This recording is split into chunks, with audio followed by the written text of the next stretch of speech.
오늘 함께 보실 말씀은 요한복음 14장 22절부터 31절까지의 말씀입니다.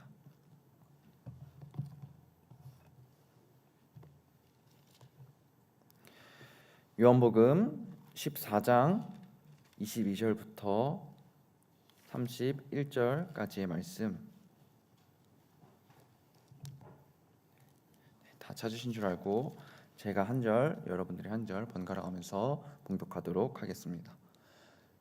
가룟신 아닌 유다가 이르되 주여 어찌하여 자기를 우리에게는 나타내시고 세상에는 아니하려 하시나이까? 사람이 나를 사랑하여 내 말을 지키리. 내 아버지께서 그를 사랑하실 것이요 우리가 그에게 가서 거처를 그와 함께 하리라. 나를 사랑하지 아니하는 자는 내 말을 지키지 아니하나니 너희가 듣는 말은 내 말이 아니요 나를 보내신 아버지의 말씀이니라.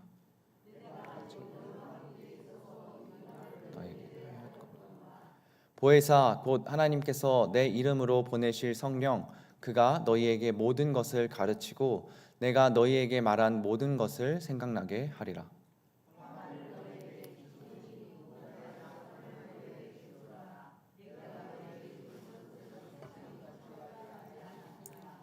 너희는 마음에 근심하지도 말고 두려워하지도 말라. 내가 갔다가 너희에게로 온다 하는 말을 너희가 들었나니 나를 사랑하였더라면 내가 아버지께로 감을 기뻐하였으리라. 아버지는 나보다 크심이라.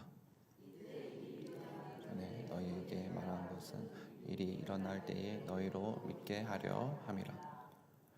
이후에는 내가 너희와 말을 많이 하지 아니하리니 이 세상에 임금이 오겠음이라. 그러나 그는 내게 관계할 것이 없으니. 함께 읽겠습니다. 오직 내가 아버지를 사랑하는 것과 아버지께서 명하신 대로 행하는 것을 세상이 알게 하려 함이로라. 일어나라 여기를 떠나자 하시니라. 아멘. 네, 오늘은 요한복음 14장 22절부터 31절까지의 말씀으로 사랑이 먼저입니다 라는 제목으로 이 시간 함께 은혜 나누기를 소망합니다. 네, 오늘 우리가 함께 나눌 말씀은 요한복음 14장 22절부터 31절까지의 말씀입니다. 이 14장의 말씀은 예수님께서 그 십자가의 시간을 앞두고 제자들과 마지막 밤을 보내는 그 자리를 보여주고 있습니다. 단순한 가르침의 시간이 아니라 정말 이제는 곧 떠나셔야 하는 그 주님이 사랑하는 제자들에게 남기시는 그 말씀임을 우리가 기억해야 합니다. 그래서 이 상황을 보면 이 제자들이 이러한 마음이어서 예수님께서 제자들에게 이러한 말씀을 하셨구나. 그 말씀이 지금 오늘날 우리에게도 닿는구나 라는 것을 충분히 짐작할 수가 있습니다. 예수님은 이미 여러 번 자신의 죽음과 떠나심을 계속해서 말씀하셨고 제자들은 그 말씀을 완전히 이해하지는 못했지만 한 가지 분명히 느끼고 있었습니다. 그것은 바로 주님께서 이제 우리 곁을 곧 떠나실 것이다.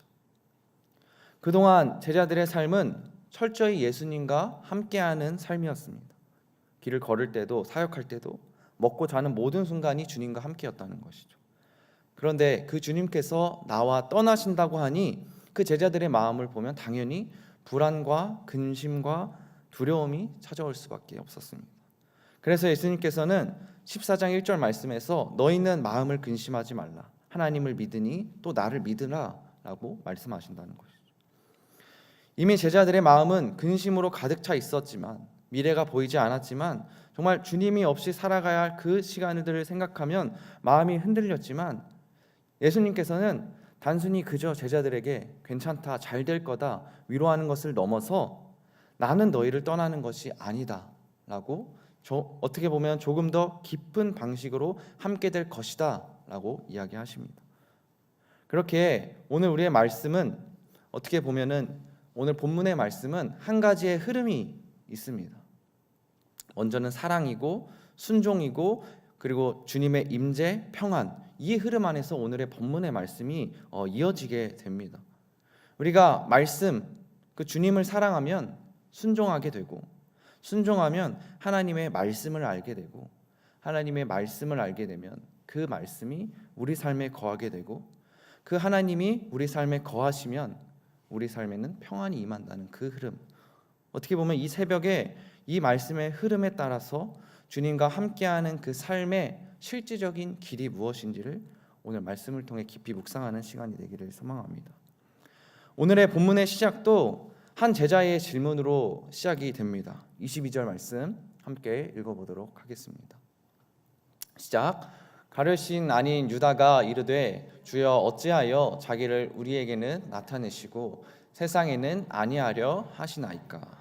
아멘. 가룟이 아닌 유다가, 여기서 말하는 유다는 이제 야고보의 아들인 그 유다 다테오를 불리고 있습니다. 이 야고보의 아들인 유다가 예수님께 질문을 하자 그것을 대답해 주시는 상황이 오늘 본문의 말씀입니다. 23절과 24절의 말씀입니다. 함께 읽어보겠습니다. 시작. 예수께서 대답하여 이르시되 사람이 나를 사랑하면 내 말을 지키리니 내 아버지께서 그를 사랑하실 것이요 우리가 그에게 가서 그와 함께 하리라. 사랑하지 아니하는 자는 내 말을 지키지 아니하나니 너희가 듣는 말은 내 말이 아니요 나를 보내신 아버지의 말씀이니라. 아멘. 우리가 신앙생활을 할 때 빼놓을 수 없는 부분 중에 하나가 바로 순종입니다. 하나님의 말씀을 순종하고 지키는 것입니다. 하지만 우리가 오해하고 있다는 것이 있습니다. 그것은 바로 말씀을 지키는 것 그리고 순종하는 것을 첫 번째로 여기고 그렇기에 그것이 오히려 나의 삶에 부담으로 들어올 때가 있다는 것이죠. 그러나 예수님은 순종을 그렇게 설명하고 계시지 않는다는 것이죠. 23절의 말씀을 보면 사람이 나를 사랑하면 내 말을 지키리니, 바로 그 순종의 출발점을 사랑이라고 말씀하십니다.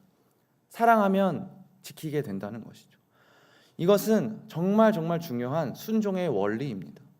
순종은 누군가가 강압적으로 너 순종해 이렇게 억지로 만들어내는 행동이 아니라 정말 사랑 안에서 자연스럽게 흘러나오는 반응이라는 것이죠.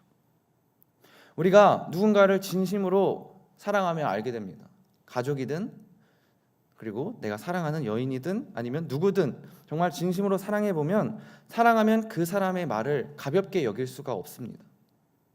그 사람이 중요하게 생각하는 것을 나도 중요하게 여기게 됩니다.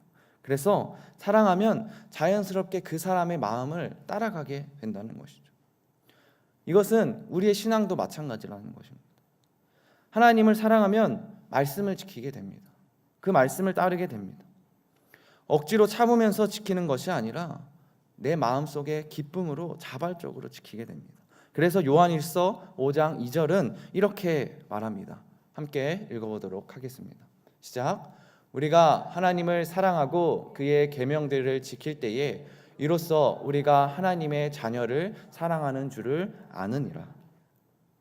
하나님의 말씀을 지키면 사랑하게 된다라고 말하지 않습니다. 우리가 먼저 하나님을 사랑하고 그 말씀을 순종할 때 우리가 하나님의 자녀를 사랑하는 줄을 아느니라 라고 말씀하고 계시다는 것이죠. 사랑하면 순종이 무겁지 않습니다. 그러나 사랑이 식으면 모든 것이 무겁게 느껴집니다. 같은 말씀인데도 오히려 조금 부담스럽게 들려지고 같은 순종인데도 그 순종의 무게가 너무나도 무겁게 느껴집니다. 그래서 우리가 점검해야 할 것은 우리의 행동이 아니라 먼저 사랑이어야 된다는 것이죠. 또한 신명기 6장 5절에서도 이렇게 말씀하고 있습니다. 함께 읽겠습니다. 너는 마음을 다하고 뜻을 다하고 힘을 다하여 내 하나님 여호와를 사랑하라. 아멘. 하나님은 먼저 사랑을 요구하시고 그 사랑에서 나의 삶이 따라오기를 원하십니다. 그래서 이 신앙의 핵심의 질문은 이것입니다. 나는 얼마나 말씀을 잘 지키고 있는가가 아니라 나는 얼마나 지금 하나님을 사랑하고 있는가. 사랑이 깊어질수록 순종은 자연스러워지고 사랑이 식어질수록 그 순종은 점점 부담이 됩니다. 그렇기에 오늘 말씀을 시작하며 오늘 우리의 신앙을 돌아보기를 소망합니다. 우리는 하나님을 사랑하기 때문에 말씀을 지키고 있습니까? 아니면 습관과 의무로 신앙생활을 하고 있습니까? 주님은 오늘도 우리에게 묻고 계십니다. 내가 나를 사랑하느냐? 이 질문 앞에 우리의 마음이 다시 정돈되고 다시 하나님께로 상할 때 우리의 순종도 분명히 다시 살아나게 될 줄 믿습니다. 예수님께서는 이어서 놀라운 약속을 계속해서 주십니다. 23절 후반부의 말씀을 보면 내 아버지께서 그를 사랑하실 것이요 우리가 그에게 가서 거처를 그와 함께 하리라. 사람이 나를 사랑하면 내 말을 지키리니 내 아버지께서 그를 사랑하실 것이요 우리가 그에게 가서 거처를 그와 함께 하리라. 이 말씀은 단순히 하나님이 우리의 삶의 한 부분에 머무시겠다는 것을 넘어서서 정말 우리 안에 거하시겠다라는 그 약속의 말씀이라는 것이죠. 이것은 신앙의 가장 깊은 축복입니다. 그런데 이 약속은 아무 조건 없이 주어지는 것이 아니라 분명히 흐름 속에 주어지고 있습니다. 분명한 흐름 속에 주어지고 있습니다. 바로 말씀을 지키는 삶, 즉 순종하는 삶과 연결이 되어 있다는 것이죠. 우리가 말씀을 듣고만 있는 것이 아니라 그 말씀을 붙들고 살아갈 때 하나님께서 그 삶 속에서 거하시는 삶으로 나타내신다는 것입니다. 26절의 말씀입니다. 함께 읽어보도록 하겠습니다. 시작. 보혜사 곧 하나님께서 내 이름으로 보내실 성령 그가 너희에게 모든 것을 가르치고 내가 너희에게 말한 모든 것을 생각나게 하리라. 아멘. 너희에게 모든 것을 가르치고 내가 너희에게 말한 모든 것을 생각나게 하리니 곧 하나님의 말씀을 깨닫게 되는 것을 오늘 26절의 말씀을 통하여서 이야기하고 있습니다. 많은 사람들은 하나님의 말씀을 알기를 원합니다. 당연히 하나님을 경험하기를 원합니다. 그러나 그런 알은 정말 막연한 지식으로 주어지는 것이 아니라 가장 먼저는 하나님에 대한 사랑이 우선시되고 그 말씀에 대한 순종 속에서 경험되어진다는 것이죠. 그래서 신앙은 단순히 지식으로 하나님을 안다, 하나님이 계시다는 것을 아는 것이 아니라 하나님이 나와 함께 하신다는 것을 삶 속에서 경험하는 것입니다. 예수님은 다른 곳에서도 이렇게 말씀하십니다. 요한복음 15장 10절 말씀은 이렇게 말씀하고 있습니다. 함께 읽겠습니다. 시작. 내가 아버지의 계명을 지켜 그의 사랑 안에 거한 것 같이 너희도 내 계명을 지키면 내 사랑 안에 거하리라. 순종은 하나님과의 관계를 더 깊게 만드는 통로입니다. 계속해서 또 다른 말씀을 보고 싶은데 야고보서 1장 22절의 말씀 함께 또 읽어보면 좋을 것 같습니다. 함께 읽겠습니다. 시작. 너희는 말씀을 행하는 자가 되고 듣기만 하여 자신을 속이는 자가 되지 말라. 아멘. 말씀을 듣는 것에서 멈추면 신앙은 단순히 우리의 머릿속에서 머물게 되지만 말씀을 행하기 시작하면 그 신앙은 나의 삶이 되고 그리고 그 삶 속에서 하나님께서 일하시는 함께 하시는 그 임재를 우리가 경험하게 된다는 것이죠. 하나님은 멀리 계시는 분이 아니라 우리 삶 가운데 정말 우리의 옆에서 함께 하시기를 원하시는 분이십니다. 그리고 그 임재는 우리가 말씀을 붙들고 순종하는 그 자리에서 가장 분명하게 경험이 된다는 것이죠. 그래서 오늘 우리의 삶을 돌아보기를 소망합니다. 우리는 말씀을 그저 듣고만 있는 자입니까? 아니면 말씀을 살아내는 자입니까? 순종하는 그 자리에서 하나님이 우리와 함께 하시는 그 은혜를 실제로 경험하게 되기를 간절히 소망합니다. 하나님을 향한 사랑, 하나님 말씀에 대한 순종, 주님의 임재, 이 모든 것이 우리 안에서 정말 원활하게 이루어지기를 간절히 소망합니다. 그렇다면 마지막은 그 원활한 사랑과 순종, 임재가 우리에게 임할 때 마지막 하나님께서 주시는 것은 바로 평안입니다. 27절 우리가 함께 읽어보도록 하겠습니다. 함께 읽겠습니다. 시작. 평안을 너희에게 끼치노니 곧 나의 평안을 너희에게 주노라. 내가 너희에게 주는 것은 세상이 주는 것과 같지 아니하니라. 너희는 마음에 근심하지도 말고 두려워하지도 말라. 아멘. 예수님께서는 마지막으로 이렇게 말씀하십니다. 내가 평안을 너희에게 끼치노니 곧 나의 평안을 너희에게 주노라. 여기서 말씀하시는 평안으로 번역된 에이레넨은 어떠한 뜻을 가지고 있냐면 정말 전쟁과 어떠한 위협도 없고 법과 질서가 잘 유지되는 상태를 의미하고 있습니다. 특히나 이 말은 히브리어로 우리가 너무나도 잘 알고 있는 샬롬으로도 번역이 되는 단어입니다. 그렇기에 지금 말씀하시고 계시는 평안은 정말 어떠한 불안이나 갈등이 없는 정말 하나님께서 만드시는 완전한 정의가 실현되는 그 상태를 말씀하고 계시다는 것이죠. 지금 그 당시 제자들의 상태를 생각해 보면 이 말씀이 얼마나 큰 위로인지 알 수 있습니다. 제자들은 너무나도 불안했습니다. 주님이 떠나신다는 그 생각 때문에 마음이 흔들리고 있었습니다. 그러나 예수님께서는 그들의 상황이 해결될 것이다, 좋아질 것이다 라고 말씀하시는 것이 아니라 내가 너희에게 평안을 준다 라고 말씀하십니다. 이 평안은 세상이 주는 평안과는 전혀 다른 평안이라는 것이죠. 이 말씀이 오늘날 우리에게까지 관통이 되는 말씀이라는 것입니다.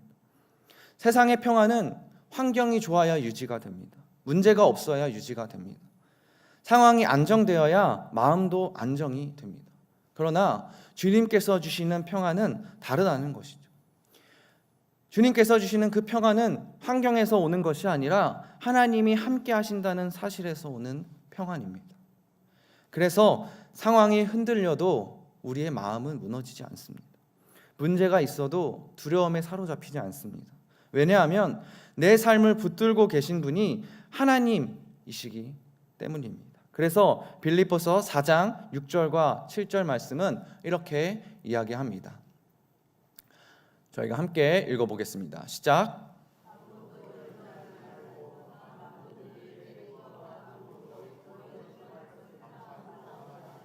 아래라.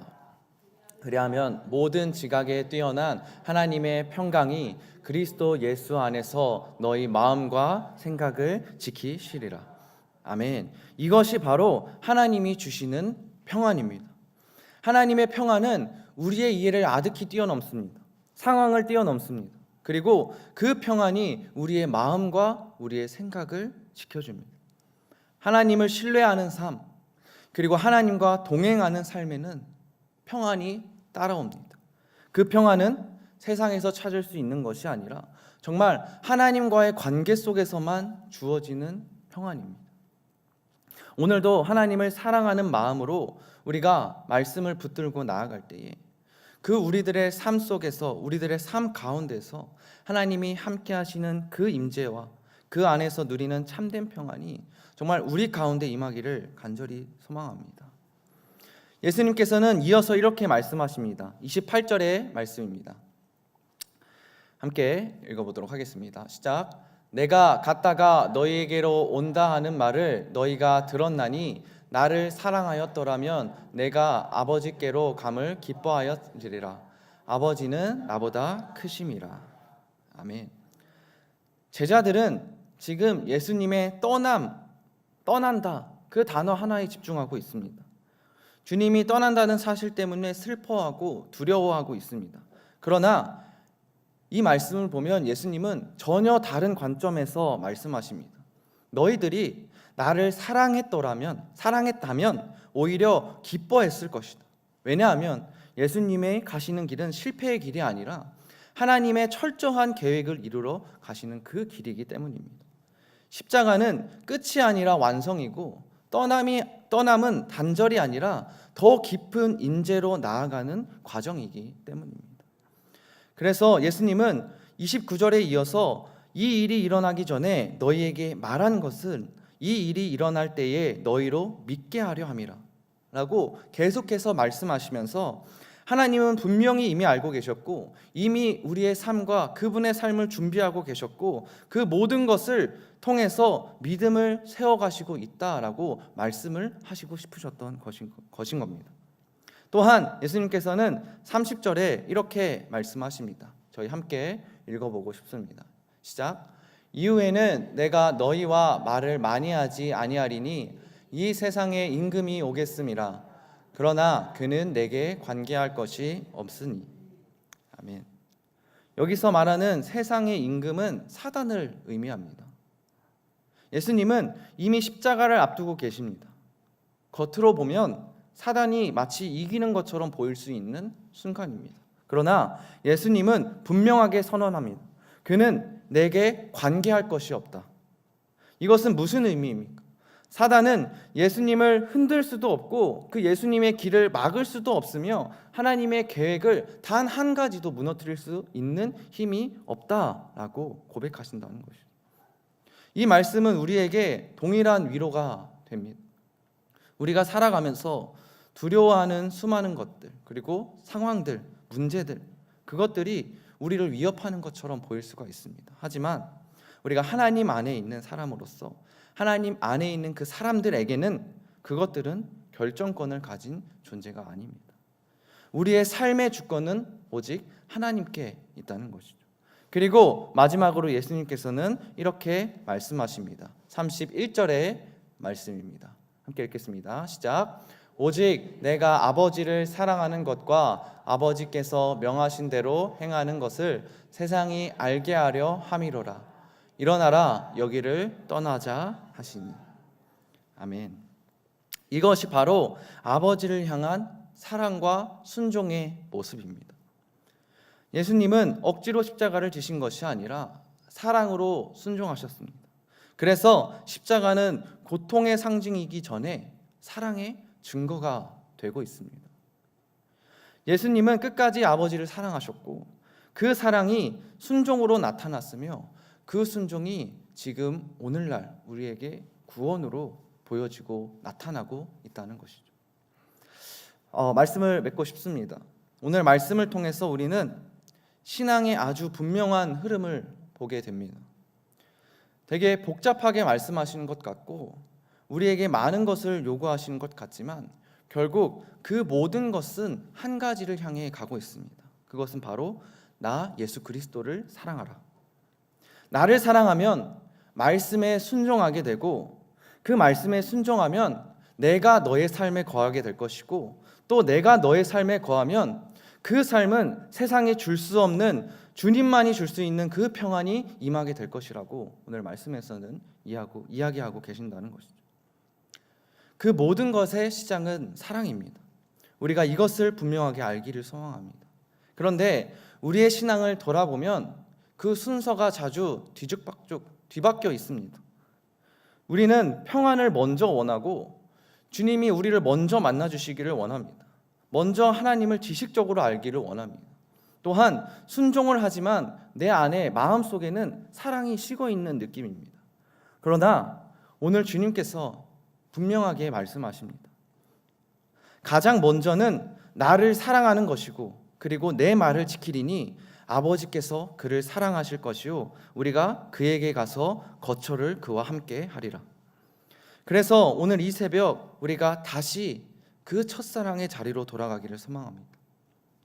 나는 주님을 사랑하는가의 질문을 우리가 넘어서서요, 내 신앙의 시작이 주님을 향한 사랑인가, 그 질문 앞에 다시금 우리가 서기를 소망합니다. 말씀을 지키고 알기를 원하십니까? 그럼 먼저 사랑해야 합니다. 주님이 나와 함께 하시기를 원하십니까? 그럼 우리가 먼저 사랑해야 합니다. 나의 삶에 평안이 임하기를 원하십니까? 우리가 먼저 사랑해야 합니다. 사랑이 회복되면 순종이 회복됩니다. 순종이 회복되면 주님의 임재가 다시 경험됩니다. 그리고 그 임재를 경험한 삶에는 그 세상 어떠한 것도 줄 수 없는 평안이, 하나님께서 주시는 그 평안이 흐르게 될 것입니다. 그렇기에 이 새벽 우리가 주님을 사랑하는 그 첫사랑의 마음을 가지고 말씀을, 그리고 기도의 자리로, 그리고 그 사랑을 가지고, 그리고 가정의 자리로 나아가기를 소망합니다. 마지막으로 고린도전서 13장 13절의 말씀을 읽고 마치도록 하겠습니다. 함께 읽겠습니다. 시작. 그런즉 믿음, 소망, 사랑 이 세 가지는 항상 있을 것인데 그 중에 제일은 사랑이라. 우리가 그 중에 제일은 사랑이라는 것을 분명히 기억하면서 우리 마음속에서 사랑으로 나아가는 우리 성도님들이 되시기를 이 시간 간절히 축복하고 또 소망합니다.